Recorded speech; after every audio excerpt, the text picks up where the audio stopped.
I would submit that this case is probably the most difficult and shocking case that this county in St. Johns County has dealt with. In the 20 years that I have been, or 16 years that I have been practicing law, and the 30 years that I have lived and worked in this all of Northeast Florida, this case is one of only a very small few that had this level and this type of impact on the community.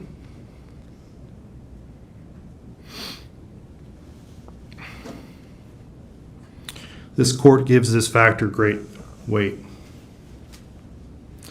As to the last two remaining factors, the effect, if any, of immaturity, impetuosity, or failure to appreciate the risks and consequences of the defendant's participation in the offense, and the effect of the crime,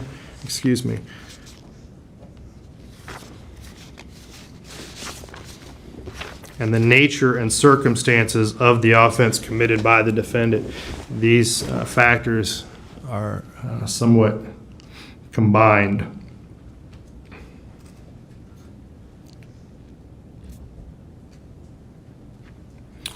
114 stab wounds, 49 defensive wounds, 35 wounds to the head and neck, 29 to the back and shoulder, and 6 fatal wounds.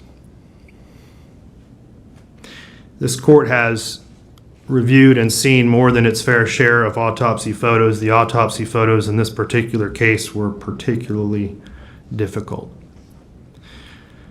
The 49 defensive wounds indicate that Tristyn Bailey was conscious, that she was aware, and that she was doing everything she could to fend off this attack. She suffered a painful, horrifying death from someone that she trusted. Her screams were most likely stifled by her own suffocating lungs. He lured her into a secluded place in the woods near his home, a person that she trusted, and he led her there under false pretenses. There was a heightened level of premeditation in this case. Based on the prior statements that he made to his girlfriend and his friend, he indicated that he was going to kill someone. At which point he determined that it was going to be Tristyn Bailey, I don't know. But there was going to be a victim.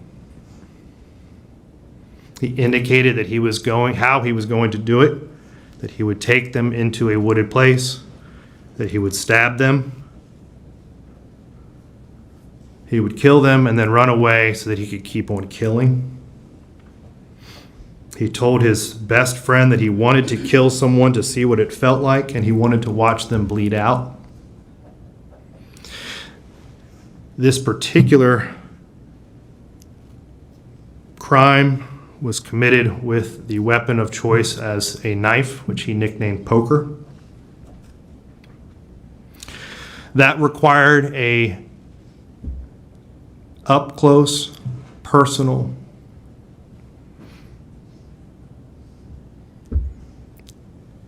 type of murder that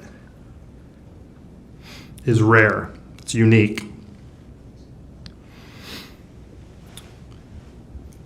The court accepts that in 2019, of all juvenile arrests, only 7% were violent and only 1% of those were homicides. This crime is clearly an outlier, and it was shocking, and it is shocking to the conscious. This court finds that the defendant's participation in this offense was not the result of immaturity or impetuosity. He understood the risks and consequences of his actions. He previously told his girlfriend that he was going to do this. That clearly shows that he had been planning it. He attempted to cover it up by disposing of the murder weapon and throwing it into a lake. He then attempted to conceal evidence by hiding his shoes and shirt and jeans, taking a shower, stealthily entering his home, and then the actions immediately after with the Snapchat videos in the back of the police car and the story that he made up about pushing her and her hitting her head, which was clearly refuted by the video evidence in this case. All of that shows, and this court finds, that this was not an immature or an impetuous type of crime. It makes it unique. It makes it extraordinary.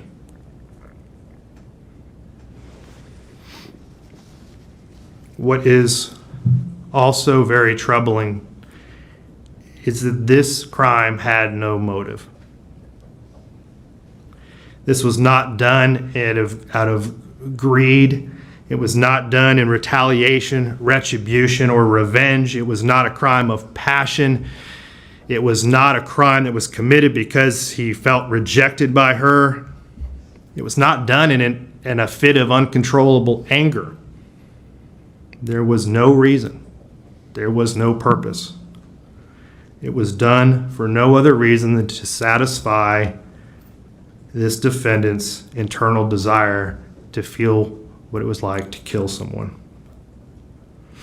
It was committed in a cold, calculated, and premeditated manner without any pretense for moral or legal justification, and it was heinous, atrocious, and cruel. This factor and this factor alone makes this case and this defendant more than just unique. It is for this reason and all of the reasons previously stated that leads this court to the conclusion that there is only one appropriate sentence in this case. Mr. Fucci, if you and your attorneys would please rise. Counsel, is there any legal reason why this court cannot impose sentence at this time? No, sir. Mr. Fucci, having entered a plea of guilty to the crime of first-degree murder, I adjudicate you guilty of the premeditated first-degree murder of Tristyn Bailey. I sentence you to life in prison. Because of your age, you are eligible for review of the sentence in 25 years. I order the Department of Corrections to notify you when you are eligible to apply for your review hearing. Madam Clerk, if you will please impose the minimum fines and court costs. Mr. Fucci, you have 30 days to appeal the legality of this court's sentence. If you wish to appeal but cannot afford an attorney, one will be appointed for you. You will be taken back to the Duval County Jail and then transported into the Florida State Prison System. We are adjourned.